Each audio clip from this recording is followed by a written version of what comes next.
A Green Beret with one leg keeps moving. Let's go. Grew up in Massachusetts, born and raised. Spent most of my time in and around the Boston area. Athletics was actually kind of what anchored me, starting really, really young. I played just about every sport there is growing up. Around my sophomore year, maybe, of high school, I really didn't have any kind of direction. I've known about a 50-50 split on guys that were high-end military types. Could be SF, could be contractors after they got out. 50-50 split in. Some were outstanding in athletics in high school. Some never played. They just kind of were there. You wouldn't even know who they were. They become these crazy good operators. Started looking at the military.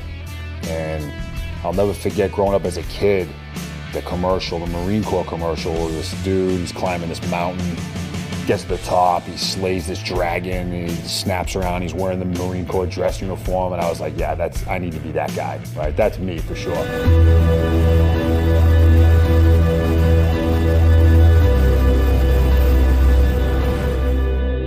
In that moment, I was ready to drop out of school right there and then. 9/11 will be our Pearl Harbor moment with respect to enlistments. More people you hear about, they joined up because of 9/11. And I think Pearl Harbor, you guys tell me that historians, had a similar effect on enlistment. Good reason. It's just interesting to see when people enlist and what gets them motivated. In this guy's case, 9/11 got a lot of people fired up about the military, at least protecting the country. And that was really the nail in the coffin for me, right? I am ready to go right now because I knew we were going to war. Got my bachelor's degree and then began looking at options to join the military right after that.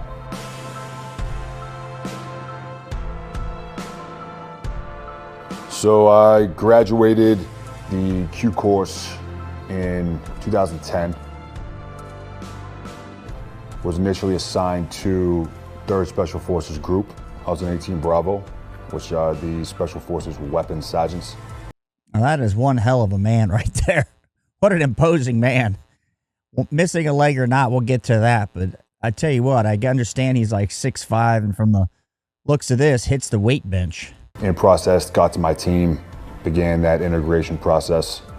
And it wasn't long until I was on my first deployment to Afghanistan in 2011. That's really where I caught the bug for this job. Lead up to my second trip was pretty standard. It was a VSO mission, which pretty much gone away at this point, but stands for Village Stability Operations. Interesting how they changed the terms. Vietnam is winning the hearts and minds. Village Stabilization Operations. Similar idea. Some terrible effects on the military, on the troops, like in his case. Level in the mountains. We had basically no white space around us at all, meaning we had very, very minimal freedom of movement. The second you left our little area, we were likely some kind of fight. Medevac.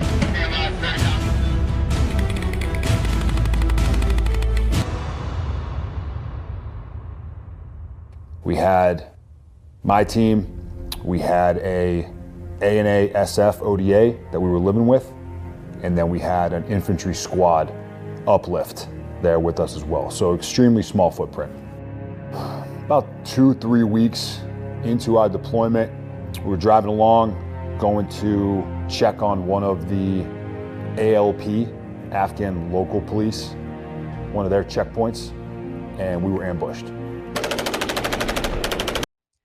You hear quite a bit about, we'll call it blue on blue, the ANA, another version thereof of the Afghanistan military, either firing on the troops, our troops, and all of a sudden they're getting ambushed periodically. So you got to ask yourself, we're training these folks up, but what percentage are going to be loyal to the United States? What percentage are not going to get you killed or injured? In this guy's story, keep watching. I got hit with some shrapnel in the back of my shoulder. Wow. Yeah. Wasn't a big deal. Plugged it right there. continued on mission, no problem. Secured the objective, got back, reconsolidated. My medic took a look at it, he bandaged it up, and we continued on. Fast. You know, some people, they get a cold, they get the flu, they're in the hospital. So not a big deal. You see the thing is like that on his back, the size of a golf ball. He's not acting like a tough guy. I think he just truly, it's in his head, like nothing's going to faze me. I'm going to keep marching forward.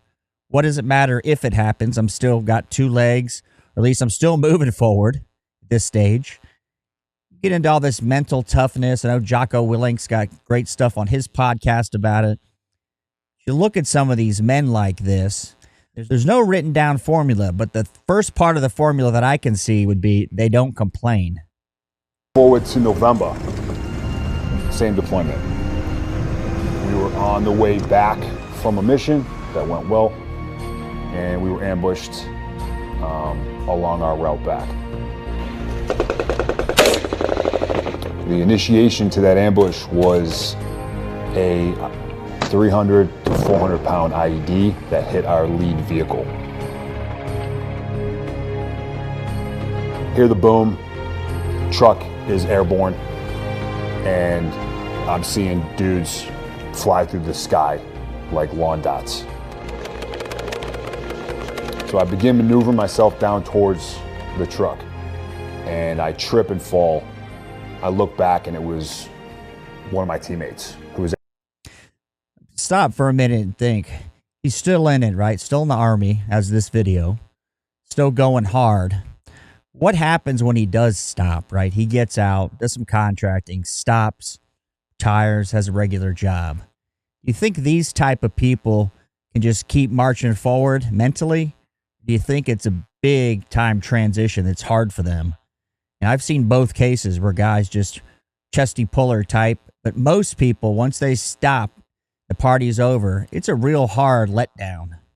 Actually, the gunner in the turret of that truck. His leg is snapped in half. I do a quick initial medical assessment of him to see just how bad this really is. And in about a second or two, I start getting engaged. I engage the enemy. I eliminate that threat. 2 out of the 3 anyway.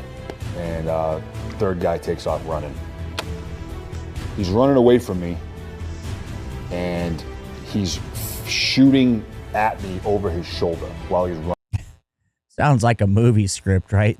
The guy's running. You can just picture this, right? He's running, AK over here on this side of his shoulder, just randomly shooting. You know, it's hard to believe those guys could ever hit a thing doing that. Away. So I'm maneuvering on him through this apple orchard, and one of his rounds strikes me in the face. It just grazes my cheek. I didn't realize that that's what it was at the time. As I'm maneuvering, all of a sudden, I get knocked on my ass and I'm staring up at the sky.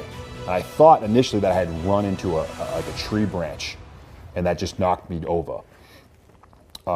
Turns out it was a round from an AK.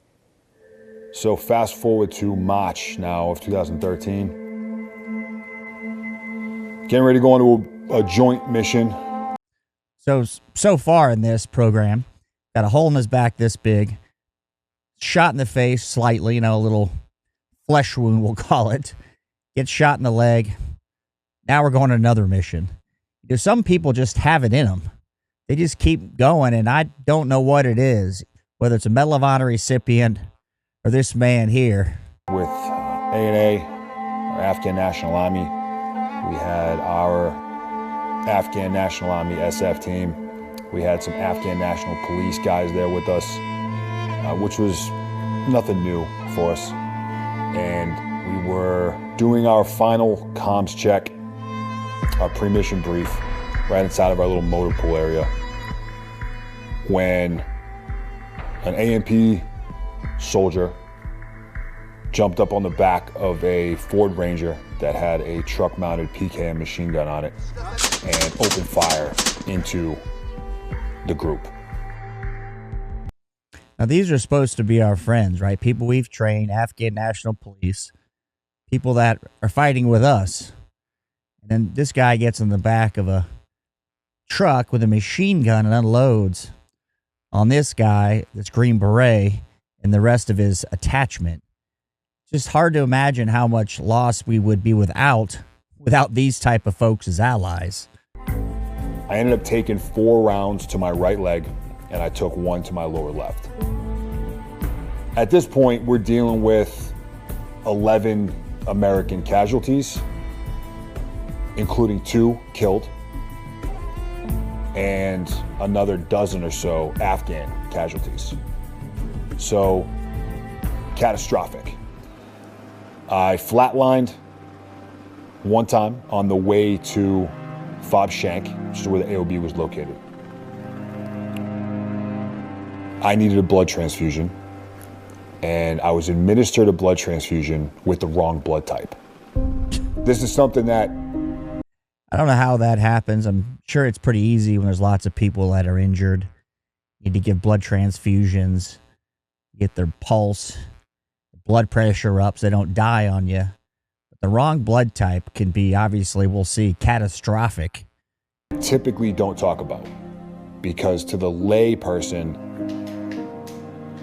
this can't happen, and it perhaps paints our medical community in a negative light. This is obviously something that was not done intentionally or egregiously. The individuals that were there, that were working on me and my friends, were doing everything they possibly could to save our lives, and I am extremely grateful for all their efforts. Everything inside my body began shutting down. Liver, kidneys, everything. They weren't certain what the problem was, but they were certain that I needed a higher level of medical care. So they put me on a flight to Bagram.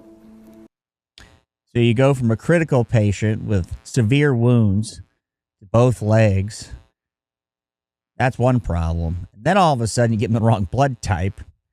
Guy's body's shutting down. Look at him now. He looks like a picture of health. But it's amazing what can happen when people are under stress. Like in this case, wrong blood type. Big miss. I coded on that flight as well. Initial recovery, building up my strength, getting a prosthetic, learning how to live life as an amputee kind of thing. I spent a year at Walter Reed going through that. Leave there, return back to Fort Bragg, back to my unit. And was offered a full medical military retirement, which I wanted nothing to do with, so said no to that. My command said, okay, what are your goals? Hey, you hear about these guys. There's one in the Marine Corps with a similar thing with his arm gone. He's doing some instructing. This man wants to come back and become a full deployable operator minus a leg. It's hard for me to see how that can work, but also he's doing it, which is amazing. And I said, well, I need a job here, first of all, but my goal is to return to my team. I requested to be assigned on the combatives committee within the Advanced Skills Company, wow, the third group, responsible for teaching Special Forces soldiers hand-to-hand combat and close quarters combat. So I'm instructing daily, PG classes and whatnot, and then I'm also now working with the Thor 3 strength and conditioning coaches. It really wasn't a laid out pipeline for me to follow. The command was just doing what they felt was right to ensure that I was able to physically, mentally. This is something new the military's doing. It's good to see. I knew guys that were injured 20 years ago, and there was no pathway for them. There was no career field to advance to. Let's say they're an infantry guy. They hurt their leg like this. They were capable, but not capable. They're not deployable. There was no pathway. You basically got summarily pushed out the door of the retirement. It's nice to see they're doing that for these guys because they're such a huge asset, whether it be in the training element or in this man's case, he gets back and is deployable again. Be able to get back onto a team. So that process went on for about 3 months of a variety of different assessments and tests. And at the completion of my last physical assessment, the third group commander. And if you look where his leg is amputated here, far above the knee, which creates a whole different set of problems for amputees. I have a friend who's an amputee, and it was around the knee. But he said if it was above the knee quite a bit, it's a whole other set of issues to contend with. I don't know what they are. You guys put it in the comments if you know. But there's barely a nub there if you look at this man, what he has left of that left leg. Felt comfortable Right leg, sorry. with putting me back on operational status. So I get back onto the team. This now is mid-2015. So from the point of injury to the point of me returning to the team was right around 2 years, which in the world of amputees is still really early on in that process. Yeah, I would say if you look at Alex Smith, the quarterback for the Washington football team now, hurt his leg, and it took him 2 years to get back into playing an NFL game. And it was a tear in the knee or a break or something along those lines. This guy lost the leg. Now you got to figure out how to use the new leg, right? The new fake leg, and do all this other stuff. Not just jump out of planes, not just run with gear on at night, bad situations, to be able to get qualified to go back to a unit. And I was still trying to figure out how to live life just as a one-legged guy. Forget about trying to figure that out in Afghanistan. So I get back to the team, and about 2 months later, we were back in Afghanistan, August of 2015, running combat operations. Deployed once again to Eastern Africa, in the Horn of Africa region. Imagine seeing that guy. He's in the Horn of Africa, so your young child there, and this hulking man, tattooed up, minus a leg. He looks like the Bionic Man. You'd just be like, wow. I'm looking at him now just thinking to myself, wow, this is some man. I watched this video before, and I felt motivated. It's like watching the David Goggins videos. This guy, just no quit, no excuse. Don't know what the formula is. I don't think he knows. He just keeps pushing forward. Point, I transferred groups from 3rd group to 5th group. I joined 5th group July of 2017, and then I deployed with 5th group to Lebanon. Got back from that, decided I wanted to pursue making the transition to warrant officer, which I did. Then took over as assistant detachment commander. So as of this video, this warrant officer is still deploying in an SF role. Can you imagine that? All he went through, and his attitude is don't quit, never quit. That's the kind of people that make me proud to be an American.